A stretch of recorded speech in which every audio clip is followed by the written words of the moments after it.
اب انصار نے نبی صلی اللہ علیہ وسلم سے شکوہ کیا. انہوں نے کہا کہ انصار کو رسول اللہ صلی اللہ علیہ وسلم کے اس عمل پہ بہت حیرت ہوئی کہ آپ نے مؤلفہ قلوب کو اندازے سے بڑھ کر عطیے دیے اور انصار کو کچھ بھی نہ دیا. یہ کیسی بات ہے؟ اور پھر انہوں نے آگے سے انصار نے یہ بھی کہا کہ یہ کیسی تعجب کی بات ہے کہ آپ صلی اللہ علیہ وآلہ وسلم قریش کو دے رہے ہیں اور ہمیں چھوڑ دیا، حالانکہ ہماری تلواروں سے ان کا خون ٹپک رہا تھا.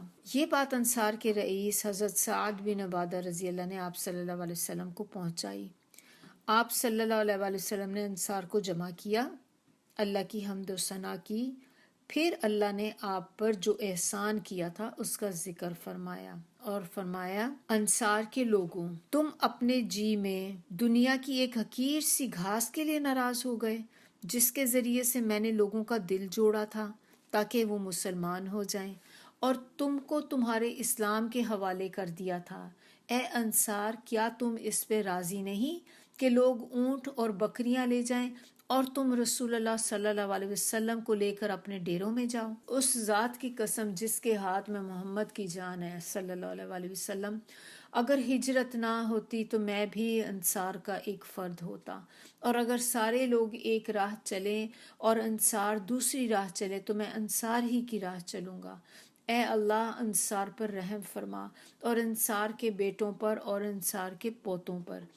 اس پر لوگ اس قدر روئے کہ ان کی داڑیاں جو تھیں وہ تر ہو گئیں اور کہنے لگے کہ ہم راضی ہیں کہ ہمارے حصے اور نصیب میں رسول اللہ صلی اللہ علیہ وسلم ہوں. اس کے بعد رسول اللہ صلی اللہ علیہ وسلم واپس آ گئے اور انصار بھی واپس ہو گئے. اب مال غنیمت تقسیم ہو چکا تو حوازن کا وفد آ گیا. ان کا رئیس زہیر بن سرر تھا. انہوں نے اسلام قبول کیا، بیعت کی اور عرض پہ دراز ہوئے کہ یا رسول اللہ، آپ نے جنہیں گرفتار کیا ہے ان میں مائیں ہیں، بہنیں ہیں، پھوپھیاں ہیں، خالائیں ہیں، اور یہی قوموں کی رسوائی کا سبب ہوتی ہیں. اے اللہ کے رسول، ہم پہ احسان اور کرم فرمائیے. آپ ایسے آدمی ہیں کہ آپ سے امیدیں وابستہ ہیں اور آپ کے کرم کا انتظار ہے. آپ ان عورتوں پر احسان کیجئے جن کا دودھ پیتے تھے جب آپ کا منہ ان کے دودھ کے موتیوں سے بھر جاتا تھا. اور مزید چند اشعار کہے. آپ صلی اللہ علیہ وسلم نے فرمایا: میرے ساتھ جو لوگ ہیں انہیں دیکھ ہی رہے ہو اور مجھے سچ بات زیادہ پسند ہے، لہٰذا قیدی اور مال میں سے کوئی ایک چیز چن لو. انہوں نے کہا کہ ہمارے نزدیک خاندانی شرف کے برابر کوئی چیز نہیں. ہماری عورتیں اور بچے ہمیں واپس کر دیں اور ہم بکری اور اونٹ کے بارے میں کچھ بھی نہ بولیں گے. تو آپ صلی اللہ علیہ وسلم نے فرمایا: اچھا، تو جب میں ظہر کی نماز پڑھ لوں تو تم لوگ کھڑے ہو جاؤ، اپنے اسلام کا اظہار کرو اور کہو کہ ہم بھی آپ لوگوں کے دینی بھائی ہیں. پھر کہو کہ ہم رسول اللہ صلی اللہ علیہ وسلم کو مسلمانوں کی جانب اور مسلمانوں کو رسول اللہ صلی اللہ علیہ وسلم کی جانب سفارشی بناتے ہیں کہ آپ ہمارے قیدی ہمیں واپس کر دیں. ان لوگوں نے ایسا ہی کیا. جواب میں رسول اللہ صلی اللہ علیہ وسلم نے فرمایا: میرا اور بنو عبد المطلب کا جو حصہ ہے وہ تمہارے لیے ہے، اور میں ابھی لوگوں سے پوچھ لیتا ہوں. اس پر انصار اور مہاجرین نے کہا کہ جو ہمارا حصہ ہے وہ رسول اللہ صلی اللہ علیہ وسلم کے لیے ہے. البتہ بعض اعراب مثلاً اقرا بن حابس، عینیہ بن حسن اور عباس بن مرداس رضی اللہ نے انکار کیا. تو آپ صلی اللہ علیہ وسلم نے فرمایا: جو بخوشی واپس کر دے تو بہت اچھی راہ ہے، ورنہ مال تو بہرحال واپس تو بہرحال کر دے، اور آئندہ جو سب سے پہلا مال فہ حاصل ہوگا اس سے ہم اس کو ایک حصے کے بدلے 6 حصے دیں گے. یہ سننے کے بعد پھر باقی جو لوگ تھے ان سب نے باخوشی اپنا مال جو تھا وہ واپس کر دیا، اور نبی صلی اللہ علیہ وسلم نے سارے قیدیوں کو ایک ایک قبطی چادر عطا فرمائی. قیدی واپس کرنے کے بعد ایک ایک آدمی کے حصے میں یا تو صرف 2 اونٹ آتے تھے یا 20 بکریاں آتی تھیں. مال غنیمت کی تقسیم سے فارغ ہو کر رسول اللہ صلی اللہ علیہ وسلم نے عمرے کا احرام پہنا، اور یہی عمرہ جارانہ ہے. اور عمرے سے فارغ ہو کر مدینہ واپسی کی راہ لی اور ذی القعدہ کے 6 6 دن یا 10 دن باقی تھے ابھی جب آپ صلی اللہ علیہ وسلم مدینہ پہنچ گئے۔ اب محرم 9 ہجری میں مدینے میں خبر پہنچی کہ بنو تمیم قبائل کو جزیہ نہ دینے پر اکسا رہی ہیں۔ رسول اللہ صلی اللہ علیہ وسلم نے عینیہ بن حسن فزاری کی قیادت میں 50 سواروں کا ایک دستہ بھیجا۔ انہوں نے صحرا میں حملہ کر کے ان کے 11 آدمی، 21 عورتیں اور بچے گرفتار کر لیے اور انہیں مدینہ لے آئے۔ اس کے بعد بنو تمیم کے 10 سردار آئے اور مقابلہ خطابت اور شاعری کی خواہش کی۔ چنانچہ ان کے خطیب عطارد بن حاجب نے خطبہ دیا جس کا جواب حضرت ثابت بن قیس رضی اللہ نے دیا۔ پھر ان کے شاعر زبرقان بن بدر نے اشعار کہے۔ جواب میں حسان بن ثابت رضی اللہ نے اپنے اشعار پیش کیے۔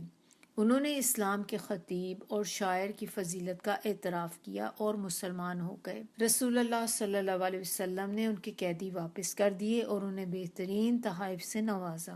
ربیع الاول 9 ہجری میں رسول اللہ صلی اللہ علیہ وسلم نے حضرت علی بن ابو طالب رضی اللہ کی سرکردگی میں 100 اونٹ اور 50 گھوڑوں سمیت 150 آدمیوں کا ایک دستہ بنو تیقہ فلس نامی بت ڈھانے کے لیے روانہ کیا۔ حضرت علی رضی اللہ کے ہاتھ میں کالا پرچم اور سفید جھنڈی تھی۔ انہوں نے جود و کرم میں شہرت یافتہ حاتم طائی کے محلے پر چھاپا مارا۔ اونٹ بکریاں ہاتھ آئیں، عورتیں اور بچوں کو قید کیا۔ قیدیوں میں حاتم طائی کی صاحبزادی صفانہ بھی تھی۔ وہ جب مدینہ لائی گئیں تو رسول اللہ صلی اللہ علیہ وسلم نے انہیں ازراہ احسان بلا فدیہ چھوڑ دیا اور ان کا اکرام کرتے ہوئے انہیں سواری بھی دی۔ وہ ملک شام گئیں جہاں ان کے بھائی ادم بن حاتم بھاگے ہوئے تھے۔ موصوفہ نے ان سے رسول اللہ صلی اللہ علیہ وسلم کے بارے میں کہا کہ آپ صلی اللہ علیہ وسلم نے ایسا کام کیا ہے کہ تمہارا باپ بھی ویسا نہیں کر سکتا تھا، لہٰذا ان کے پاس رغبت یا خوف کے ساتھ جاؤ۔ چنانچہ عدی کسی امان یا تحریر کے بغیر آگے بڑھے اور جب رسول اللہ صلی اللہ علیہ وسلم سے گفتگو کی تو اسی وقت مسلمان ہو گئے۔ وہ رسول اللہ صلی اللہ علیہ وسلم کے پاس بیٹھے ہوئے تھے کہ ایک آدمی نے آ کر فاقے کی شکایت کی، پھر ایک دوسرے آدمی نے آ کر راہزنی کی شکایت کی تو آپ صلی اللہ علیہ وسلم نے فرمایا، عدی تم نے ہیرا دیکھا ہے؟ اگر تمہاری زندگی دراز ہوئی تو تم دیکھو گے کہ ہودج نشین عورت ہیرا سے چل کر آئے گی، خانہ کعبہ کا طواف کرے گی اور اسے اللہ کے سوا کسی کا خوف نہ ہوگا۔